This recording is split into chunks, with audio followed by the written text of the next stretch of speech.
There's a lot of layers to the Pharisees. They projected one thing, this total love for God and the law. And while on the inside, it was all about them. It was all about self-promotion. It was all about what people would get when they saw their piety. How it was all about pride. Jesus, we're in Matthew 23, verse 13, Jesus says, "Woe to you, teachers of the law and Pharisees, you hypocrites," that's very strong language, culturally. You shut the kingdom of heaven in men's faces. You yourselves do not enter, nor will you let those enter who are trying to. Pretty sure the Pharisees had never been spoken to like this before. Really, I don't think there were, maybe other than John the Baptist, I don't think there was anybody who had courage enough to call it what it was. Verse 15, "Woe to you, teachers of the law and Pharisees, you hypocrites." How many times does he call them hypocrites? Well, you can start adding it up. "You travel over land and sea to win a single convert, and when he becomes one, you make him twice as much a son of hell as you are." Holy smokes.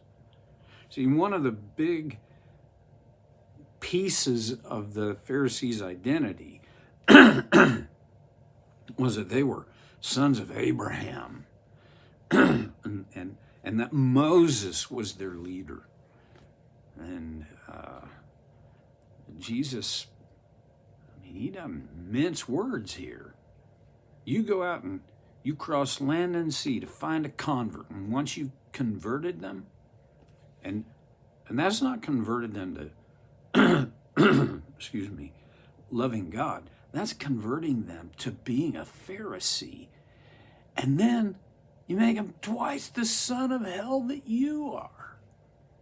Ooh. Don't read that and pass over the harsh reality. Well, pardon me, my allergies are giving me fits here. I just think this encounter was no soft discussion. It was Jesus coming on with both barrels, all chambers loaded, and firing. And he goes on in verse 16, "Woe to you, blind guides." Here's the thing. There is such thing as a blind guide. I'm sure there is. I've known a couple of blind people who got around very well. And they could have taken me where they knew to go. But beyond that, they wouldn't have been a very good guide. Well, Jesus is saying that you're a blind guide.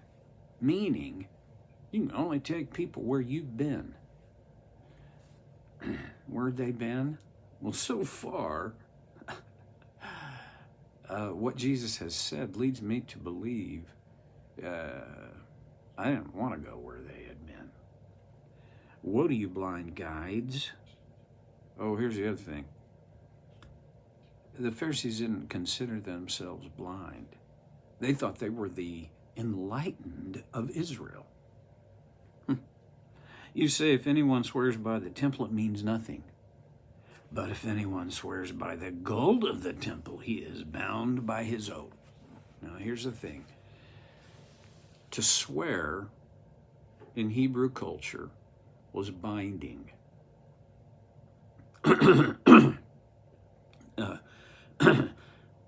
Pardon me.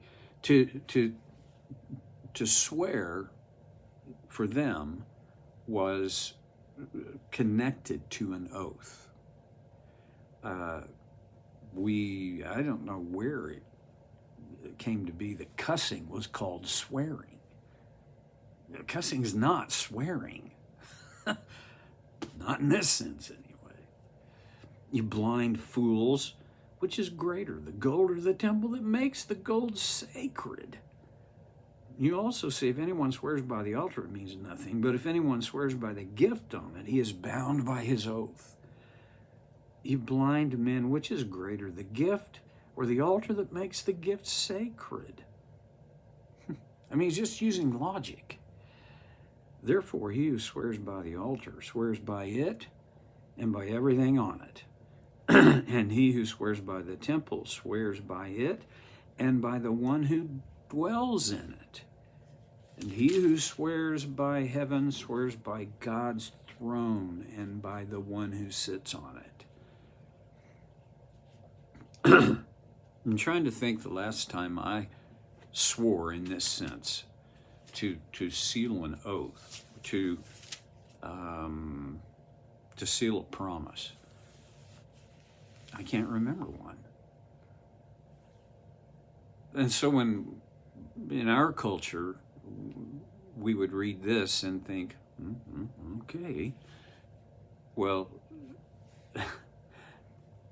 put it in its cultural context, and this becomes a big deal, a very big deal for first century Jews and for Pharisees, who were the arbiters of this legitimate oath that you swore legitimately or not. Well, it's just one more nail in the coffin for the Pharisees. Verse 23, woe to you, teachers of the law and Pharisees, you hypocrites! You give a tenth of your spices, mint, dill, and cumin, but you neglected the more important matters of the law, justice, mercy, and faithfulness. You should have practiced the latter without neglecting the former.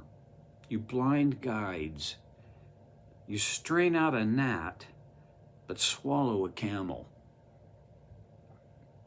Essentially, I think what Jesus is doing is he's just shining a light on the absurdity of the Pharisees' way of thinking and way of life. You tithe, that means giving a tenth of your garden herbs. I mean, I'm not a gardener. I have no interest in it. But I've been around gardens enough to know that if you've got an herb garden, how many leaves does a mint plant have on it? You're going to have to count them out and give a tenth. Okay, that's I suppose for them, this was a point of pride. My devotion goes to the extreme extent that I count the leaves on my herbs in my garden, and I give a tenth of that to God.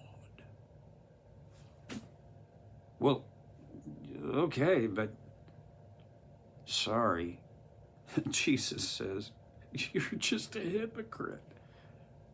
You wear a mask to look one way, but you really aren't that way. Way to go on the mint and dill and cumin, way to go. But you've neglected the more important matters of the law: justice, mercy, faithfulness. Well,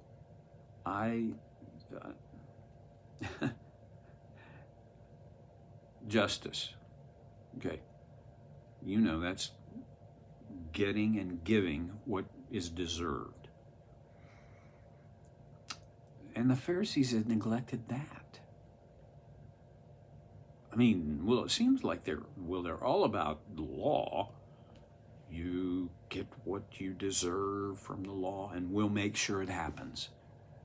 But the problem was, this was a false kind of justice, and Jesus called them out on it. Mercy.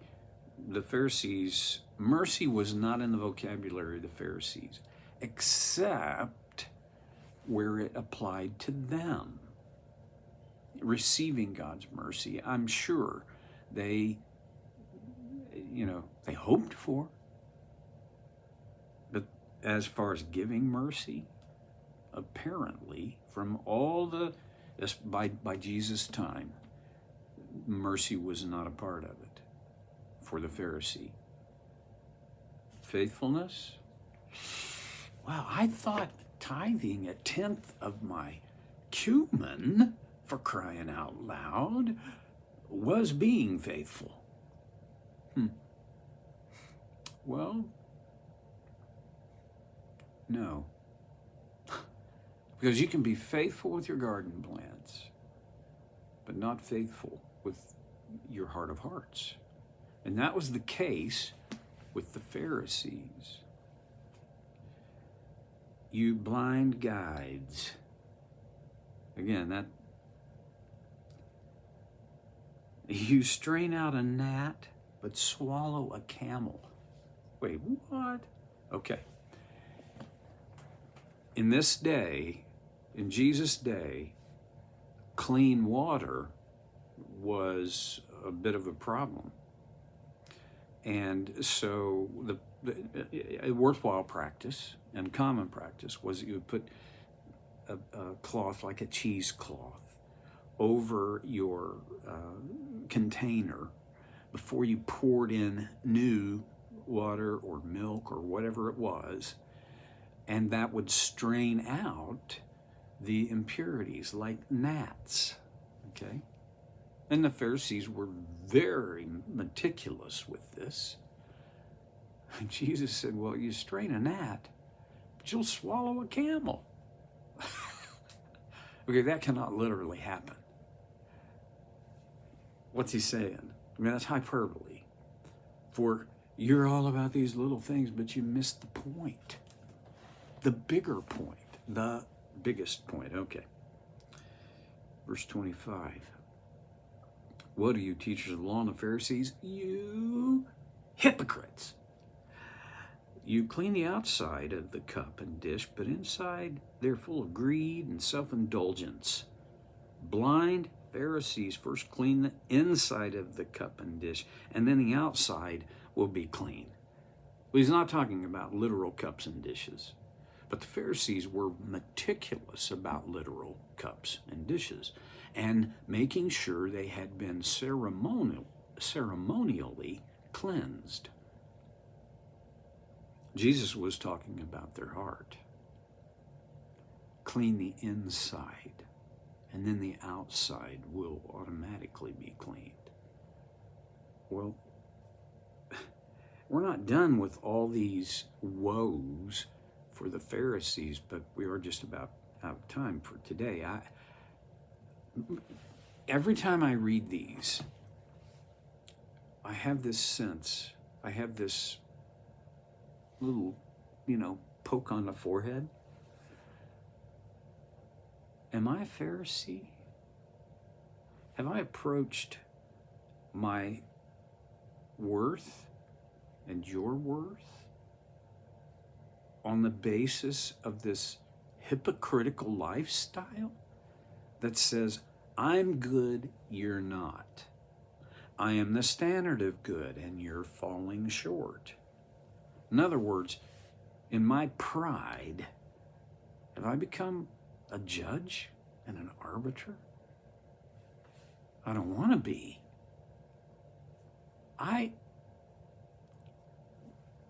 There's a thing in counseling and psychology called the Johari window.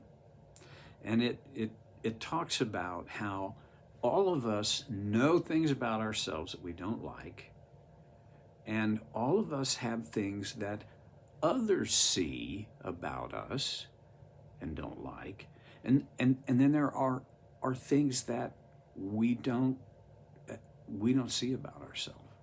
These are unknown to us. I don't want Phariseeism to fit in that quadrant. I want to notice it. maybe the challenge I would toss out today is that take an inventory. How are you doing? Okay, see you next time on So Care with Stevie Boy.